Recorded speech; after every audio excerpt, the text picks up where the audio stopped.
Hello po, good afternoon po sa inyong lahat at ito naman po ako nasa aking YouTube channel. I am Purkit Vlog mo. Medyo matagal-tagal na rin ako hindi nakapag-vlog Ano ba naman kayo? Yung mga OFW sa Qatar, nagrarally kayo. Mahal na mahal niyo si Digong. Bakit? Kaano-ano niyo ba si Digong? Ha? Hindi niyo naman kaano-ano si Digong. Kaya tignan mo, nagkaroon tuloy kayo ng kaso. Alam nyo, isa rin akong OFW sa Saudi Arabia. Kulo na Qatar, Pilipini, Mukmapi. Kung talagang mahal na mahal nyo si Digong, ganito na lang gawin nyo. Sana manahimik na lang kayo at ipag-pray nyo si Digong diyan sa inyong barak. Pag-pray nyo na sana ay siya ay maging masigla ang kanyang katawan at ang kanyang pangangatawan at huwag siyang laging iinom ng fentanyl. Ganun dapat, hindi yung pupunta kayo di sa daan, sa kalsada, magrarally kayo. Aba, sino bang organizer niyan?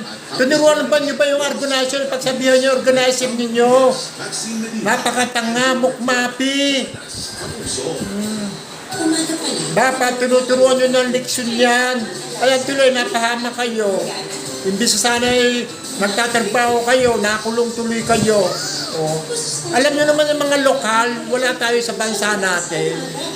Nasa ibang bansa kayo at kayo ay tumutulong para sa ating pamilya, sa inyong mga pamilya, para makatulong kayo. Pero hindi, gumagawa kayo ng dahas.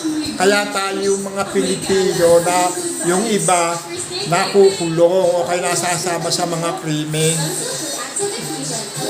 Di ba? Huwag ganyan mga kabayan. Masama yan. Dapat manahimik kayo. Doon na lang kayo sa kwarto nyo, sa barak ninyo. At kumain, magsain, magluto, mamahinga.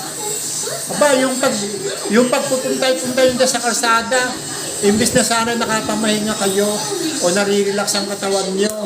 O ngayon, ano nangyari sa inyo? Nakakulong kayo. O pinaghuli kayo ng mga Iraqi, mga Qatari.